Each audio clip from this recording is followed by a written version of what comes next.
Ms. Oyer, why don't you start us off? Thank you very much.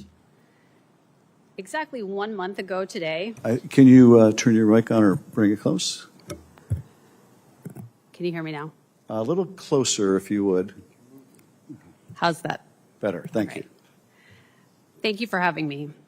Exactly 1 month ago, I was terminated from my job as the Justice Department's pardon attorney. The pardon attorney is a non-political position that is entrusted with advising the president about the exercise of his constitutional clemency power. When I was fired, there were over 6,000 applications pending from ordinary Americans around the country who were seeking the president's mercy and second chances through clemency. I had planned to talk today about the events leading up to my firing, but some more recent developments have persuaded me to focus my time on the callous cruelty with which DOJ leadership is treating dedicated public servants like myself. For me, this began with my abrupt firing. It was 2 o'clock on a Friday afternoon. I was in a conference room meeting with colleagues from several different DOJ offices. We were brainstorming about how to implement a priority of the Attorney General. Halfway through the meeting, I was frantically pulled out by my deputy. In the hallway, she broke the news to me that security officers were waiting for me in my office to serve me with termination papers and escort me out of the building. I rushed back to my office. There, I was handed a 3-sentence memo signed by Deputy Attorney General Todd Blanche, firing me effective immediately.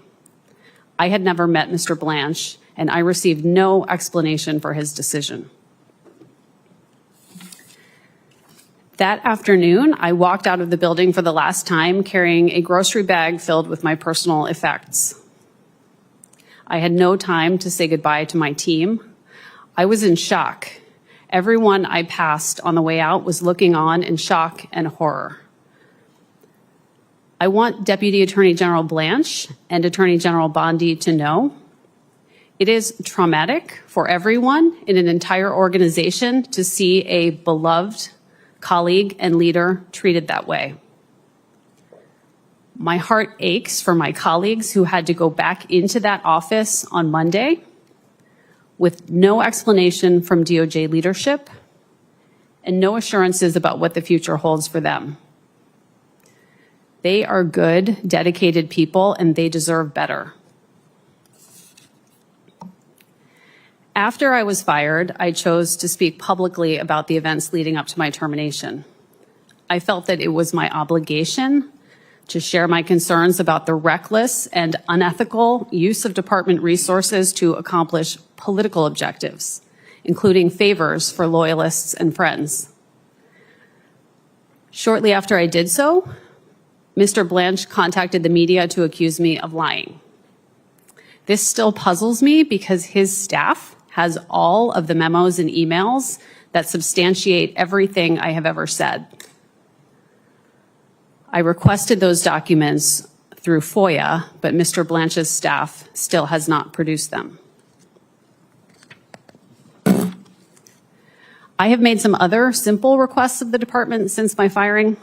One was for my annual performance evaluations, which show that I received outstanding ratings every year. One was for personnel documents that I would need to file for unemployment. DOJ responded to me that these were complex requests and I could not expect a response in any reasonable period of time. For weeks after my firing, DOJ also refused to provide me with documents about my benefits, including my health insurance and including my retirement plan.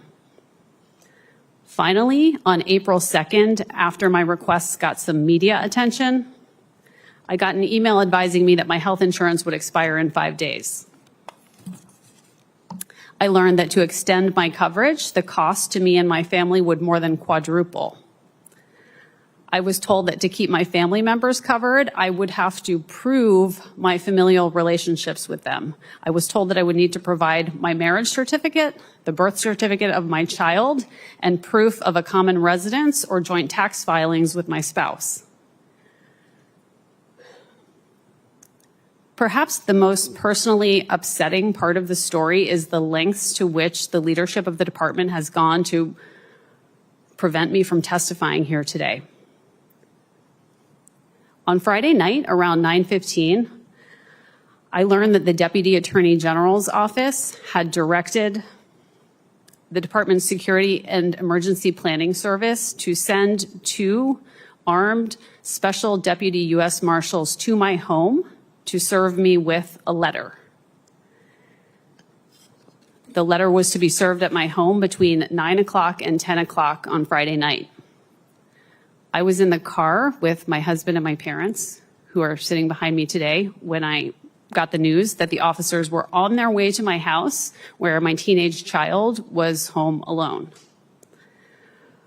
Fortunately, due to the grace of a very decent person who understood how upsetting this would be to my family, I was able to confirm receipt of the letter to an email address, and the deputies were called off.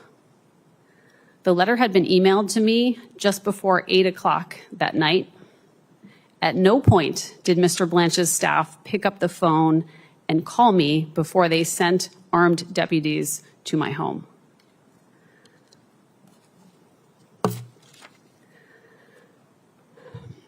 The letter was a warning to me about the risks of testifying here today. But I am here because I will not be bullied into concealing the ongoing corruption and abuse of power at the Department of Justice. DOJ is entrusted with keeping us safe, upholding the rule of law, and protecting our civil rights. It is not a personal favor bank for the president. Its career employees are not the president's personal debt collectors. I see only Democratic members here today, but this is not a partisan issue. It should alarm all Americans that the leadership of the Department of Justice appears to value political loyalty above the fair and responsible administration of justice. It should offend all Americans that our leaders are treating public servants with a lack of basic decency and humanity. Thank you. Thank you for your testimony and for the courage you're demonstrating by being here.